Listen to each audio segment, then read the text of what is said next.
Hey, this is George from the Present Fathers podcast. This is a joint episode with Denny Paul from the Be the Standard podcast, as well as Seth Gehle, who goes by Go Beyond the Shadows on his socials. The three of us are Army veterans, different walks of life, and we got together while recording a bunch of episodes and captured this roundtable discussion. We went through a series of questions of what's best and worst about the Army, some of the funniest things we experienced, some of the wild things we experienced, and we wanted to share this with you because at the end of the day, we loved our service in the military, we're very proud of it, and there's a lot of funny things that have happened as well. So we wanted to share this episode with you as kind of a bonus one, and with that, we also wanted to take a moment and acknowledge what today is. We are releasing this video on Memorial Day, and Memorial Day is when we remember those who have paid the ultimate sacrifice for our country. They have died in training or in combat while serving the nation. And this is a day that has a lot of sorrow attached with it, right? There is the memory of them who have paid the ultimate sacrifice, those we have lost, the families they've left behind. There is an element of sadness to this day. However, we talked about this and what is the best way for us, those who remain, to honor their memory most. And we believe that is to live well, to live in a manner that deserves their sacrifice. So today on this Memorial Day, we encourage you to be better Americans, to love your families deeply, to be better husbands and fathers, to be better neighbors, love each other in a way that honors their memory.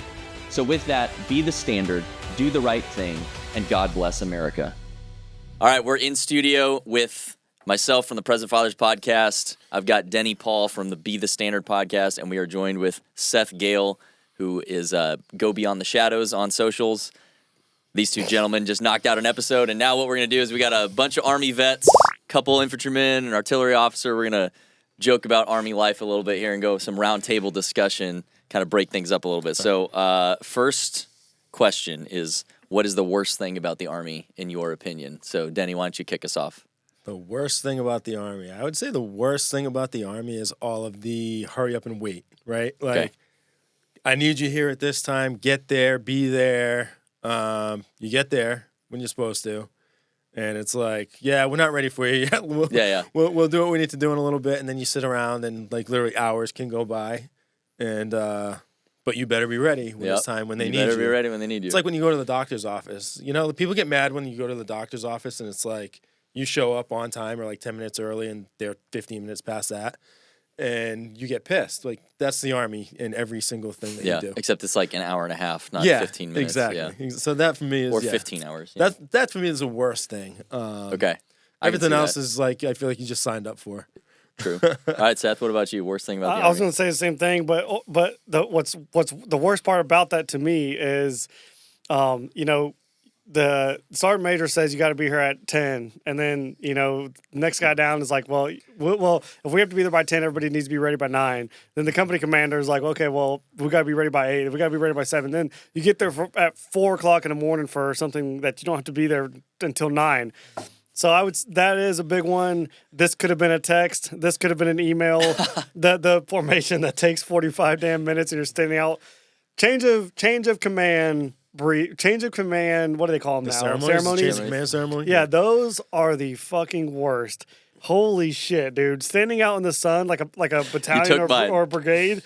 Oh my god, dude! Standing out in the sun, like to watch some officer like George get promoted. Yeah, bro. Yeah. That's right. So you took mine. I was gonna say division pass and reviews. Yes. Division pass and review in the middle of July. And they always do it in July. And so for those who don't understand, there's this thing called the parade field on every Army post. They're like a mile long. They're humongous, like a massive football field. And so the whole division, which is like 15, 20,000 soldiers, tons of people, get in formation, and you literally just stand out there. And to rehearse it, you spend an entire day, 8 hours. Yeah. And so like I saw there used to be the shows like they would take civilians and like put them through like basic for a day or whatever to like realize how hard the military could be or whatever. I was like, no. Just make them show up to a division pass and review one day, and they'd be like, this sucks. I'm never doing that.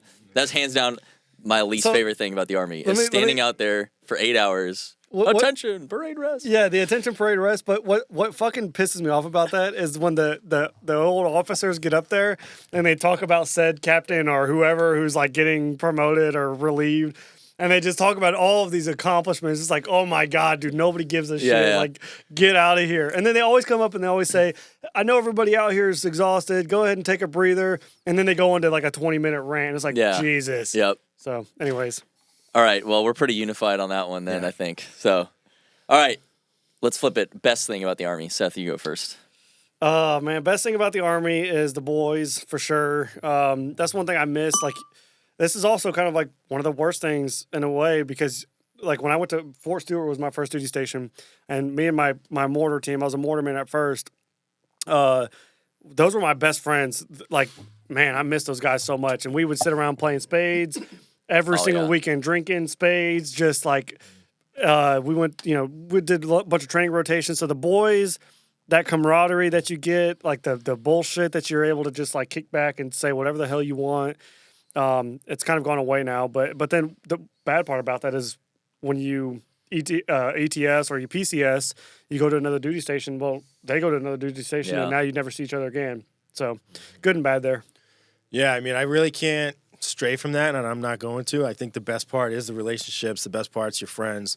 I met my best friend Mike, who I do the podcast with, in the military, working for him, and I just think that the brotherhood is the best part about the military. And another thing I really enjoyed about my time in the military, and a lot of people don't realize this, that all the jokes, all the off-colored remarks, like, you could make a joke to your Hispanic friend or your black friend, and like it would all be accepted, no big deal. Like they'd make jokes about me for being Italian, and like, you know what I mean? Like, so it was all like in good fun. Yeah. And you just can't do that shit in like a regular job, right? And like, so it's a totally different level of just friendship and understanding that what we might have different backgrounds, beliefs, whatever, but we're friends, and I've seen guys who like completely hate each other just be like, oh yeah, no, I know you don't have any money. You need $10. You need like $20. Mm-hmm. I've seen guys that like just really genuinely don't like each other that much just unify, and you don't see that anywhere else. Yeah. If you see that in the corporate world, those two guys won't even talk to each other. So I think it just the Army creates an atmosphere of like just teamwork overall. There's obviously instances that stray away from that kind of shit, but I think overall that's one of the best things about it. Definitely. So for me to change it just slightly, best thing about the Army is as a leader, when you get to help a junior soldier or a younger version of yourself, like, when I'm mentoring lieutenants or whatever, you get to help them kind of overcome that first hurdle, and the look in their face when they achieve that thing it's like a proud father moment, right? So like I was getting that as early as 24, helping a new soldier overcome a thing, or maybe it's his fear of heights to climb the rope or whatever, and then they finally do it, and the look on their face when they do is like, yeah, man, like I could do this all day, like that for me is like I just have so many vivid memories of all these guys that one that really sticks out is we went out of the field first time I was a PL, went out to the field, and we had helicopters on station to do lots of like pickup and drop downs to practice sling loading, and afterwards, the pilots were like, hey, we got tons of time if you want like to fly around. I was like, yeah, absolutely. And I was like, who's never been on a helicopter? And like, I had tons of brand new soldiers. And so every hand went up, and I was like, get on the birds. And when they came back, they were like, and I was like, oh, dude, that's like going to Disney World, So you get some amazing moments like that you just can't replicate anywhere else. So, all right, craziest story from the Army. Crazy stories. I mean, I don't know. There were a bunch, like overseas, like the horror stories that you hear, right? Yeah. For example, like I remember one day I come out of my hut. It's like around 9 a.m. We just got back from a mission. We were out for like 4 days. Come back. I go outside just to take a piss in the piss tubes. And I hear this guy yelling. He's like, what? In my house? In my bed? Oh, and I'm no. like, oh, no. So, like, of course I know right then and there what happens. Come to find out what I thought happened. I'm sure you can imagine. Oh, no. Jody. Yeah. Dang Jody. So that's the craziest thing, I guess. I mean, there's obviously a lot of crazy shit happens, but, like, that's the one that pops into my mind where I'm like, God damn, like, that's got to suck. That's going to suck. And it. Oh, yeah. Yeah. It's unfortunately all too common. Yeah. Get a Dear John letter or whatever. Yeah. Yeah. I in think, my house. Brutal. in my bed. I'm like, Oh, no. Yeah, it's kind of hard to think of like the craziest one off the cuff, but a crazy one that happened with us was, so I eventually went to the 82nd, right? And we had left, we go to this training rotation and we come back and we get back and we're all in these like coach buses and this kid gets arrested. The police, like there's like 20, 30 cops. Like it's just like this big ass thing. We get off, this kid gets arrested. Apparently before we left, so there was a brand new private comes to Fort Bragg. He was like a 92 Alpha, so he's office admin, whatever it is. Yeah. Personnel. Yeah, Personnel. and S1. yeah, S1. Yep. And so he goes and buys a motorcycle, which you're not allowed to do unless you get your motorcycle license Right. or whatever, right, through the Yeah. Army. And then he buys a handgun, which you're not allowed to do. You're not allowed to have one in the barracks. This kid has a motorcycle and a pistol in his barracks room. Finds a prostitute on Backpage and at Myrtle Beach, drives all the way to Myrtle Beach, gets this girl in the hotel room, murders her execution style, gets back on the motorcycle, drives back to Fort Bragg, goes to work like nothing happened. And when we get off the bus, the kid gets arrested. And they found him through a lot of different things, but they had him on the street cameras in Myrtle Beach. And they got him at the ATM with the cameras, like getting cash out. And he's in this hotel room for like 30 seconds. So he went in. Can't remember if he leaves the money or if he takes the money, but he takes the money out of the ATM. Then he goes in the room. And the girl's, murdered, and the police basically figure out it was execution style. And, Jeez. the pimp is like looking for the girl several hours later, can't get into the room, so they find her, boom, right? The lady was a mother as well. That was kind of crazy. But the whole thing that was like wild was the dude just went back to work, like nothing happened. And when he I don't know what the details were here specifically, but all I know is we knew that this happened. The police arrested the guy. Then he was back at work like a few days later, and he had an armed guard, like the scouts from HHC. No shit. They had to walk around with a loaded M4, or at least a M4 with a mag. He had like an armed escort, and he wasn't allowed to leave the barracks. He had to go from the barracks straight to work. But I don't know the details of all this shit. Wow. But I know that happened for a brief moment after. How is that even a solution? Well, I mean, he ended up going to prison and all that. Well, yeah, but I mean, just keep him in jail. Yeah, that's why I was like, what the fuck is going on? Like, this guy just murdered somebody. Like, I was literally because I was a mortar still at the time. Yeah. And so I was like in the company area, like, that's the guy? I'm like, yeah. And we have to watch him. I'm like, what the fuck? So Yeah, that was pretty crazy. Okay, that is definitely pretty. That's I don't wild. think I can even come close to that one. That's pretty wild. I'm gonna alter crazy to like maybe the funniest. Sure. How about that? Good 'Cause idea. I don't think I can even come close to that one. After So, that, that's a good idea. funniest. Maybe you guys can relate to this. We're several months into deployment. We're just like rolling along or whatever, and my driver just completely blows past the turn. We're like he's just in la la land, just blows past. We have this huge convoy, like Does it say lead vehicle? 20. Yeah, I'm the lead vehicle, and so of course I'm the That patrol fucks it leader. all up. And I'm like, hey, bro, like we gone over this bridge like 1,000 times already. Where you going? He's like, oh hell! But then I was like, we're down this valley in Afghanistan, like we're in Kunar, so it's very constricted. So we can't just like turn around 20 vehicles. And so then we're like, oh shit. Where are we gonna go to? Get the BFT up, trying to plot a new fucking route. Yeah, we had. But so afterwards, then my team leader, he made him like this fake award for like being the world's worst drivers. It was so funny, That is dude. funny. So like, that's just one example of like many of the things like that happen. But dude, those little. Someone will do something really crazy. We're gonna get to dumbest here soon, Okay, but yeah. yeah. So actually, that's the next one. The dumbest thing you personally did in the Army. The dumbest thing I did in the Army. This is a pretty good one, actually. I've never told this story, but I You heard it here first. yeah, no, it was actually kind of like a failure of leadership. Like I had a trouble soldier that just kept testing me, and I just was not, I didn't want to deal with his shit anymore. I was finally just fucking done with him. Went and snatched him up in his room about 8 o'clock at night. It was dark. Walked him in the test fire pit and was like, ripped my rank off, ripped his off. I said, do you have a fucking problem? I said, we can handle this right now.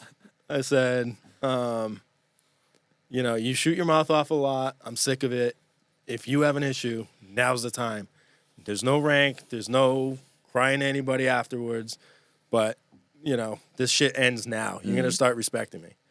And we talked it out, and everything was all good after that. He was a great guy, great soldier after that, and shit just changed. But it's not something I'm proud of, but it's something at the time, in that high-stress environment, I was just done. I was just finally just like, fuck this. Like, it's time to have this conversation and with nobody else around because I'm going to fucking kill him. But no, that was it probably. And yeah, it was pretty wild, but it ended up being a great working relationship after that. So maybe it was just necessary.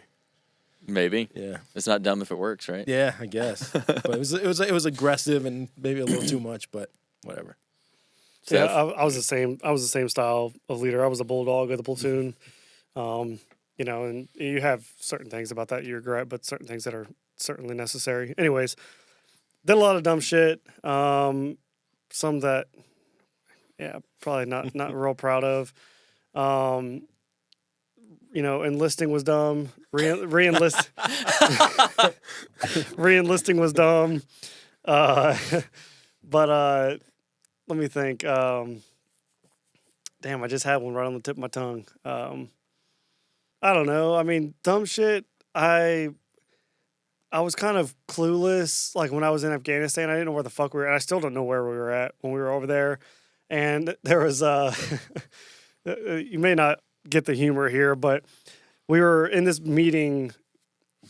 I don't even know where the fuck we were at, but we were at this fucking place and we're getting this brief about like, this is where we're at, and this is, if we go to this location, this is what you need to be careful of. If you go to this location, this is what you need to be careful of. Mm-hmm. And it's me, my platoon, and like, a few outsiders, a few like support assets or whatever. There's like maybe, I don't know, 30 of us, 40 of us in this room. And we get done with this whole fucking meeting, and I had asked like, where is Farah, which was the place that we were at, or I think it's what it was.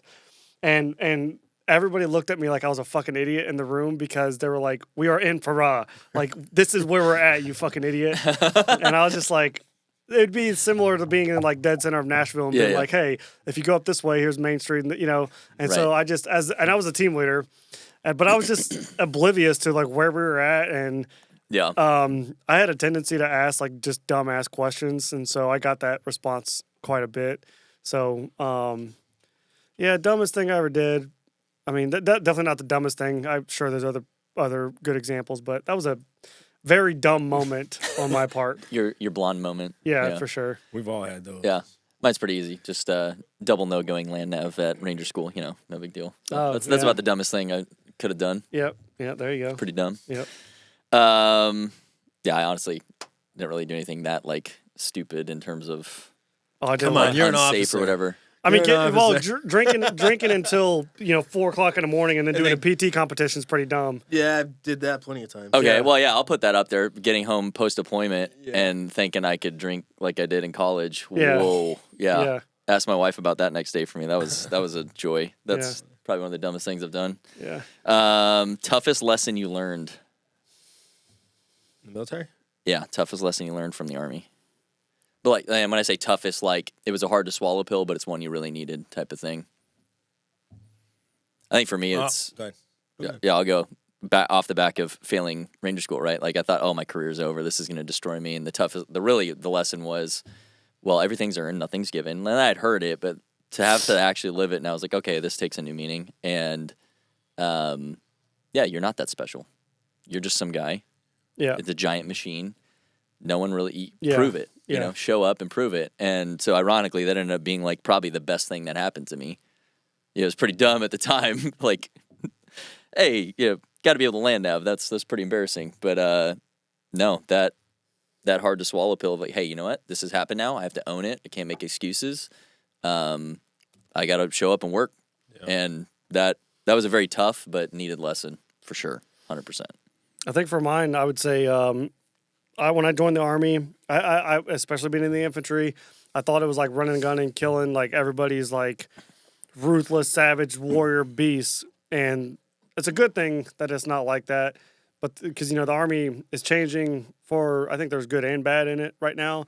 But one of the good things is the professionalism Mm-hmm. is being like focused. And when I was in, I was trying to be this like bulldog, hardcore leader because that's what you see, and that's what I had a Ranger Bat platoon sergeant who would tell me to just get after these guys and fuck them up. And so the toughest thing was I had done that so much. I threatened to beat the shit out of another team leader over the phone, and then I drove down to the barracks and I got in his face. And I'm like, you motherfucker, like I'm like, because this kid used to piss me the fuck off, and he was like I couldn't tell. yeah. So I was on a gun team and he was the other team leader, and he just fucking rubbed me wrong, and so I got investigated like 2 or 3 times because the guys in my platoon kind of started to say shit about me, like to the people, like, hey, he's doing this, he's doing that. And now when the investigations came down to it, nothing was substantiated, and it was all a bunch of bullshit. Everything they said, if they would have just told the truth, they might have gotten what they wanted out of it, maybe me losing rank, but they were making up just straight up lies.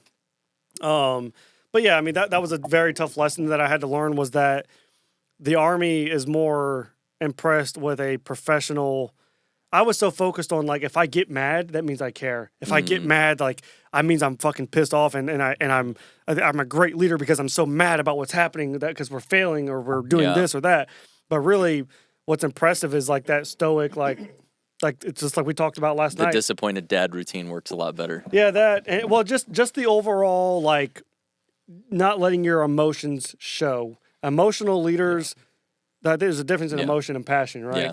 And I was very emotionally charged with everything I did. Yep. And so that was a tough lesson where I had to, after the 3rd investigation, I was actually in Afghanistan during that one.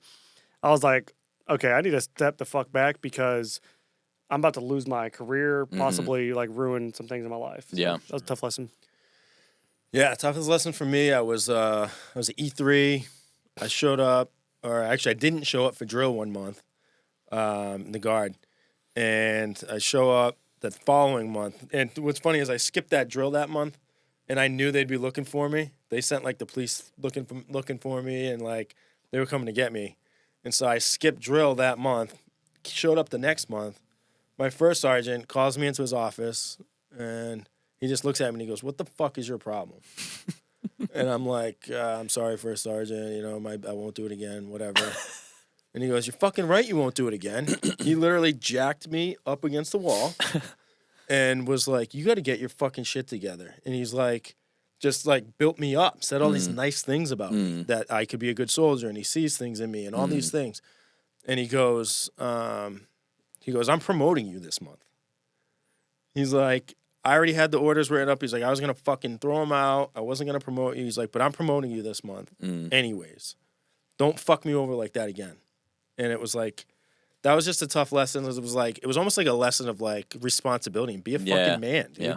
Like, you signed up to do this job. Don't fucking skip out on it. Like, Right. do your fucking job. Like, Yeah. So that was a lesson that I learned, was just, again, accountability, responsibility. And it took a first sergeant throwing me against the wall at 23 years old to, That'll wake you up. And this is my first sergeant was a former Marine recon guy. Okay. So he wasn't anybody to be fucked with. Yeah. So, but he said all these nice things, and it was just it was a good lesson. All right. Back to you, Denny. Favorite weapon system? Oof. Oh, man. That's tough, because we were a heavy weapons company, so I've fired them all. You got to pick one. It's like I was a subject matter expert on the tow missile, so I want to say that really? one. Okay. But I never fired it in theater, right, or in country. So for me, it just a weapon that I used often enough and in real life situation was the 203. Okay. Love the 203 and just the M4. Just give me that and I'll go fight. But I loved shooting all the big guns, 240, the SAW, Yeah. Mark 19, 50 cal. Love that fucking thing.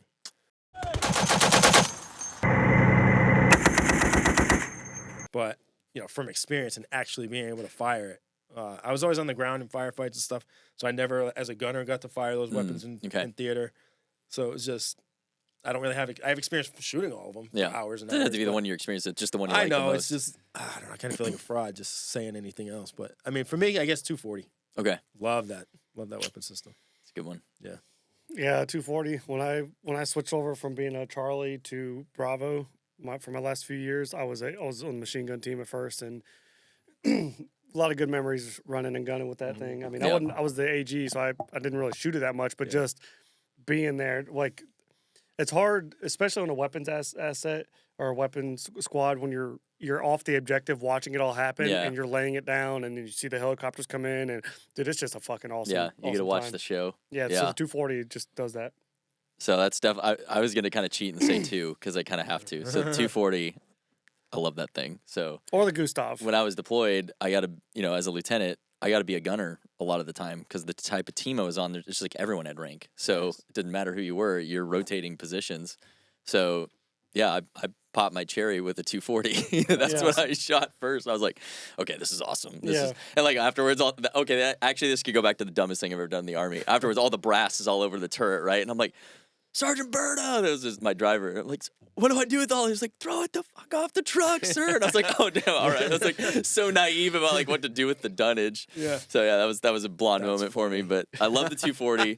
But then I'm a red leg. I gotta say the M119er Alpha 3. The howitzer, dude. Everyone wants to shoot the big gun. Oh no, nobody wants to shoot that. No, they're tons of fun.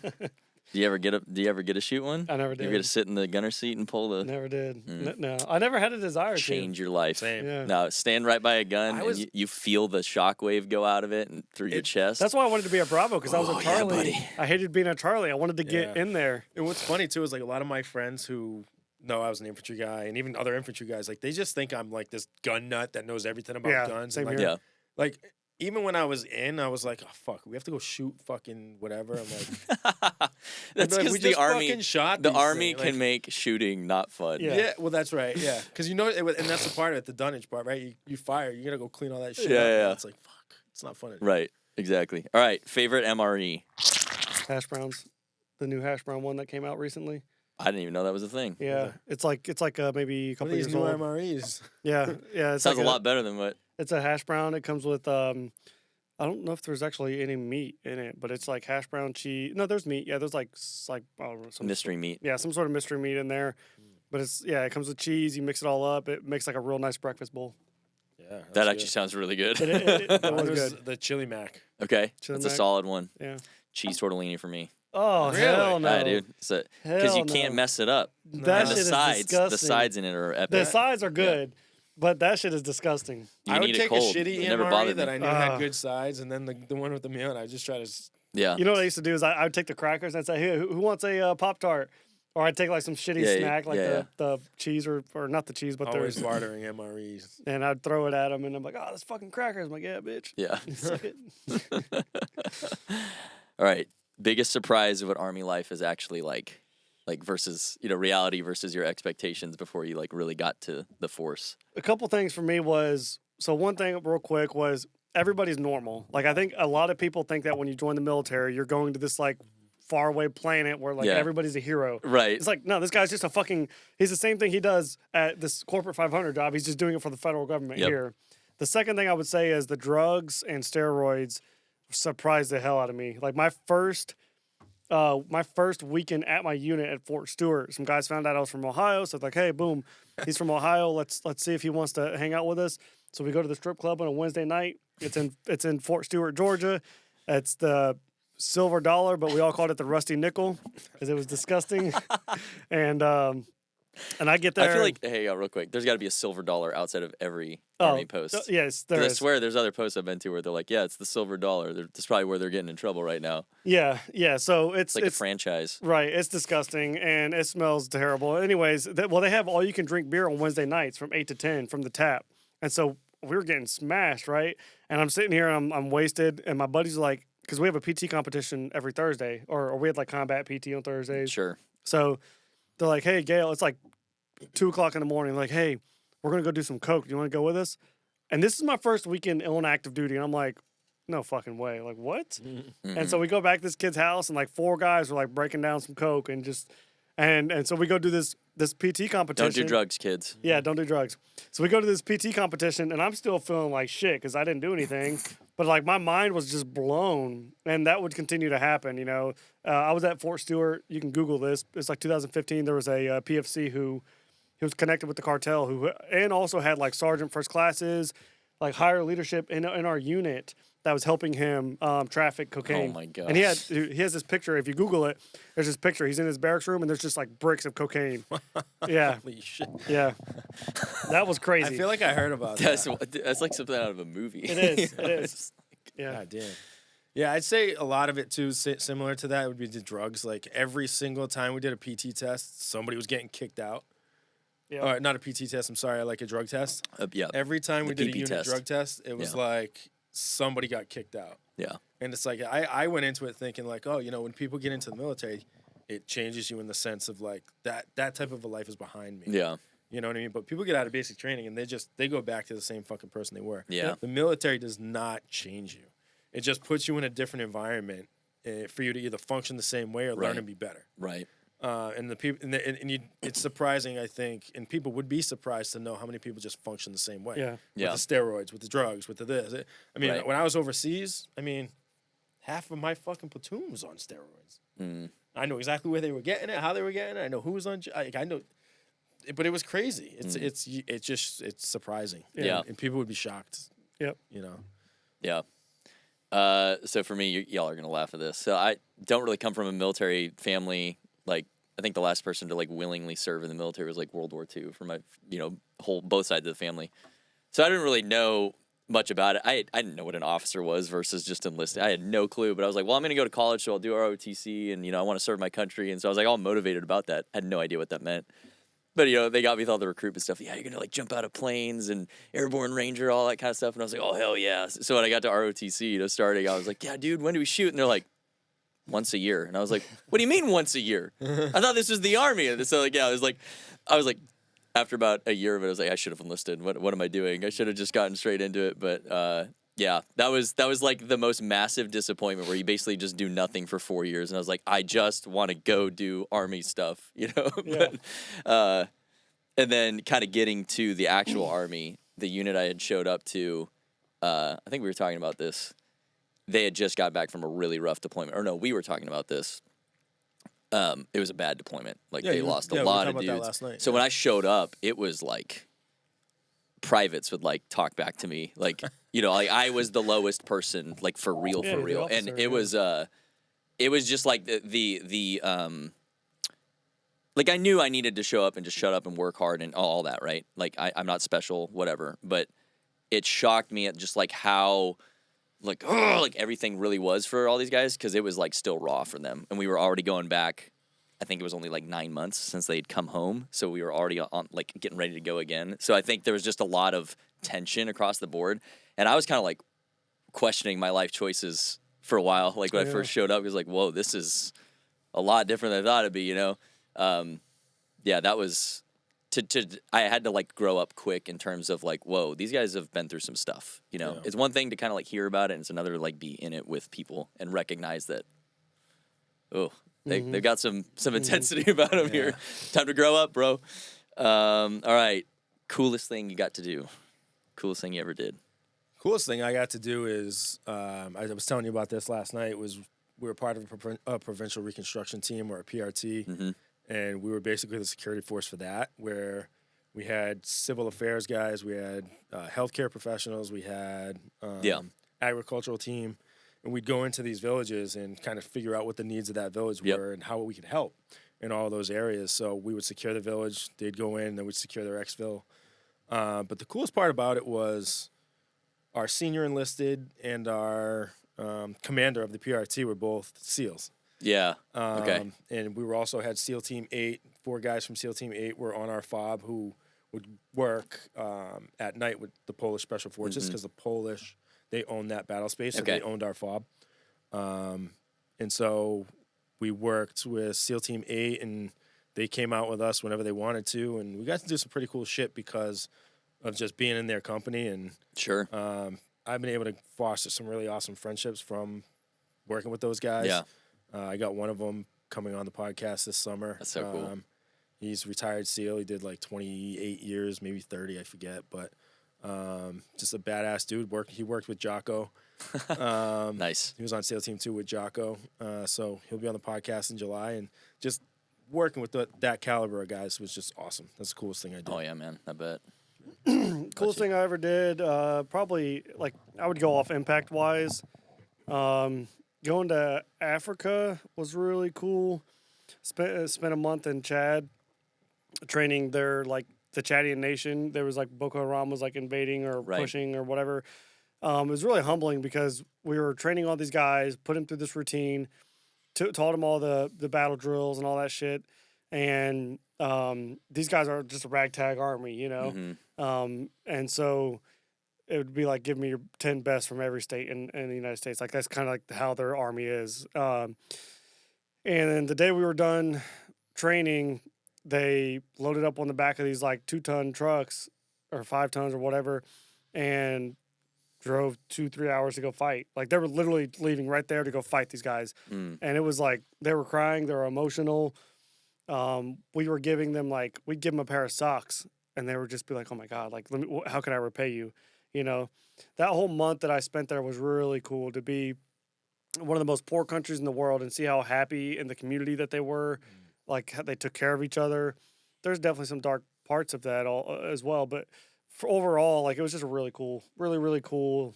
Africa was like probably my favorite part of the army. Interesting. That's cool. Yeah. I could talk about that for a while. Yeah.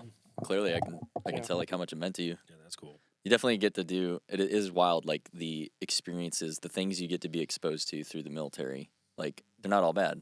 A lot of them are actually pretty amazing. All right, coolest thing for me, Second Lieutenant Hayworth in the Valley. We did this huge operation, and I got to be the company FSO, and we had all the, you know, SF was going in with their Afghan partners, and we were like air assaulting platoons up on top of mountains and all kinds of crazy stuff. Pretty large scale. And we had literally everything. Like in the artillery school, they teach you about like, you know, because every type of aircraft flies at a certain elevation on purpose, right? So you can have the whole stack, they call it, right? Well, so they show you like the picture and they talk about all the different elevations and teach you this stuff, but you don't ever think you're going to get the whole thing. We had like the whole thing, and I was like, oh my gosh, this is like all of my buddies would kill to be in my spot right now. Like, I got to live the dream for this operation, and I was just like, you know, I'm still this 23-year-old kid. Maybe 24, I forget how old I am at this point.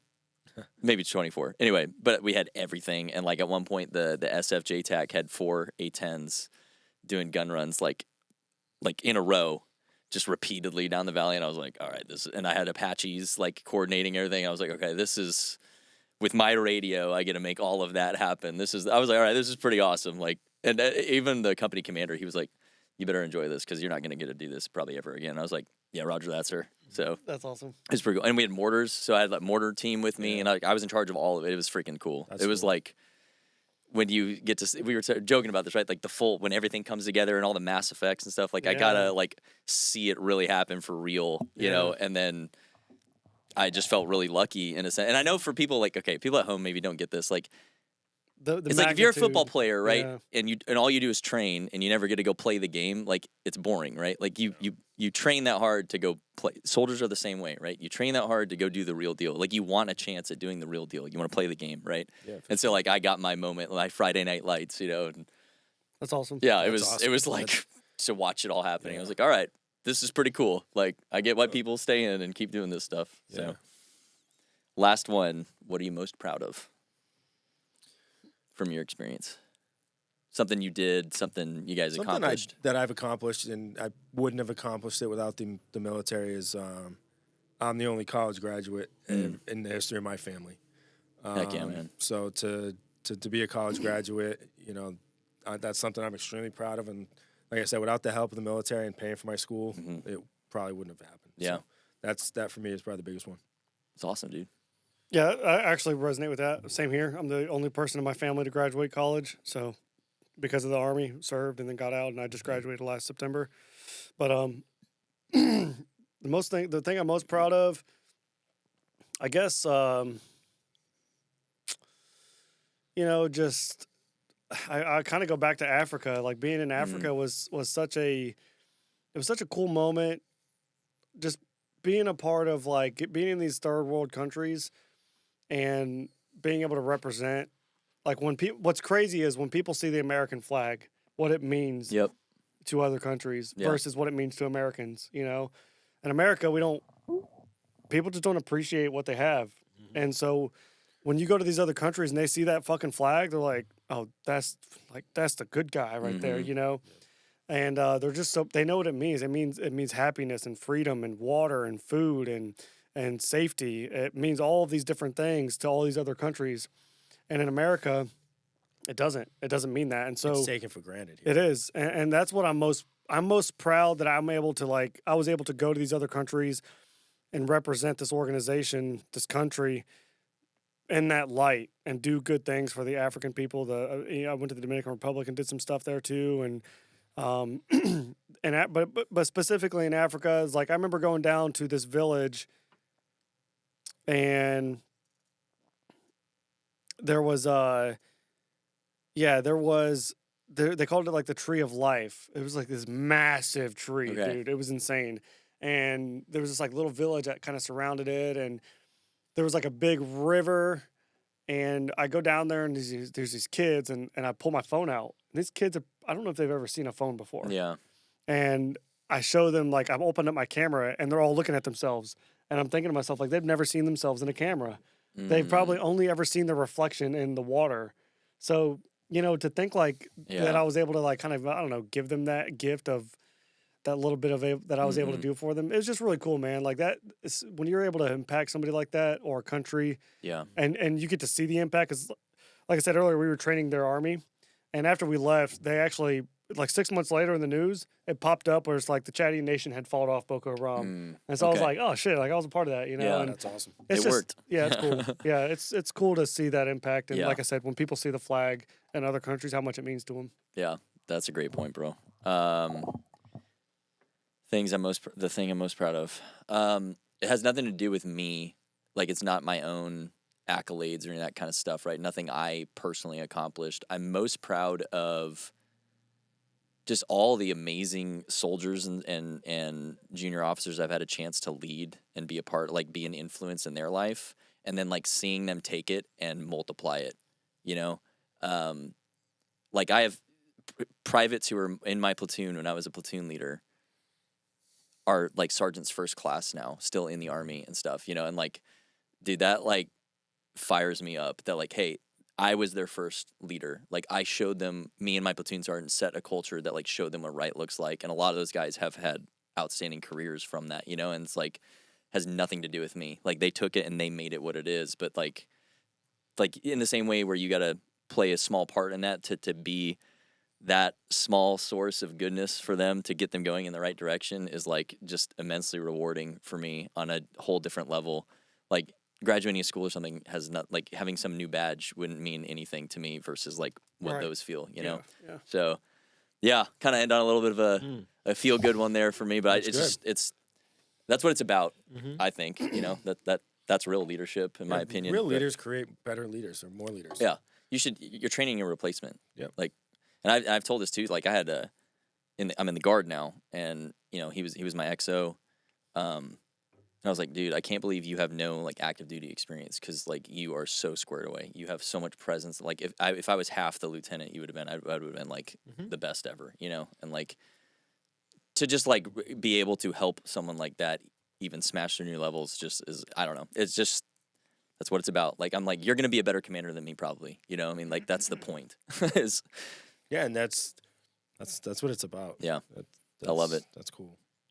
And that's, you know, like being a parent is that way too. You're supposed to like train them to be better than you. So, all right. Well, any last thing you wanted to hit out about the military or whatever? We wrap this thing up. No, I think we covered. Yeah, I haven't had those types of conversations about the military and like reflected on it in that way in a long time. Well, this is fun. So we got that was cool because we're from 3 different walks of life, 3 different places, doing all these different things. It's kind of cool to. I just haven't had that type of reflection and had to think about those things for a while. So that was pretty cool. So for you listening, if you're a vet, tell us your answers to these questions in the comments. Let's get those crazy war stories going. Absolutely.